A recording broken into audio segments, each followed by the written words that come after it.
ကလေးလက်ထဲဖုံးထည့်ပေးလိုက်ကနေမကောင်းမြစ်ထားဆိုတဲ့ဝတရားပြတ်သွားပြီ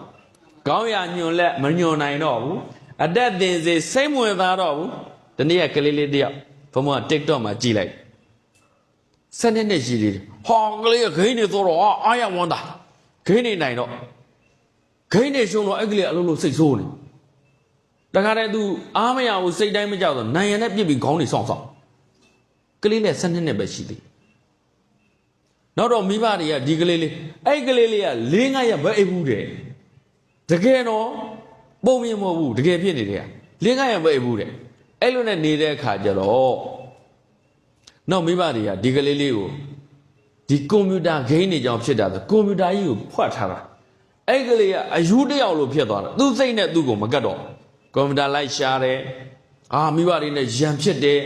စားစရာတွေလာပြီးလွန့်ပစ်တယ်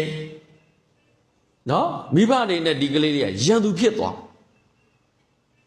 ဒါကြောင့်မိဘတွေကငငယ်လေးနဲ့ကလေးကိုမှန်မှန်ကန်ကန်သင်မပေးရင်အဲ့ဒီမိဘတွေကသားသမီးရဲ့ရန်သူလို့လောကနေတည်းဆိုတယ်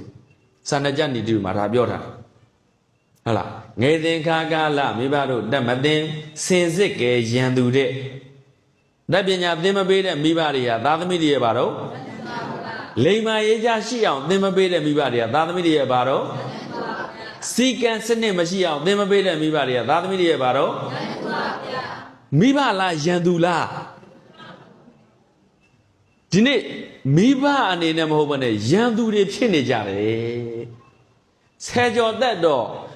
အိမ်ထဲမှာသဘုံတွေရပါပြီ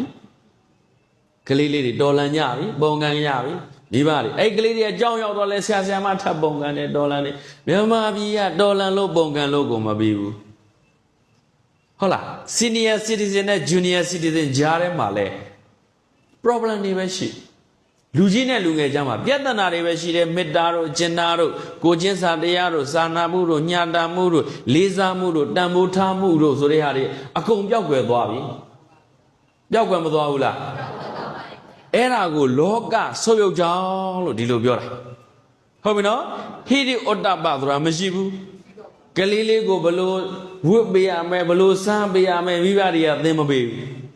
လှတယ်သမီးလေးတစ်နှစ်သမီးလေးနှစ်နှစ်သမီးလေးစကတ်အတူလေးဘောင်းမီအတူလေးတွေနဲ့အဲ့ဒီအတူလေးနဲ့ဘာမှမိဘတွေရှေ့သွားတယ်လဲဒီပဲဘုန်းကြီးကျောင်းရှေ့သွားတယ်လဲဒီပဲနော်အဲ့ဒီနဲ့အဲ့ကလေးလေးကအသက်ကြီးလာတဲ့10ကျော်သက်ရောက်လာတဲ့အတူပဲဝတ်နောက်20ကျော်30ဒီတိုင်းပဲနေတာ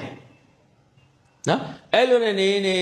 နောက်တော့ဘုန်းကြီးကျောင်းရှေ့ဘလို့သွားမသိတော့ဆရာသမားတွေရှေ့ဘလို့သွားမသိဘူးအနေမတက်အထိုင်မတက်ဟောအထိုင်မတက်တော့ဖြဲတယ်လို့တဲ့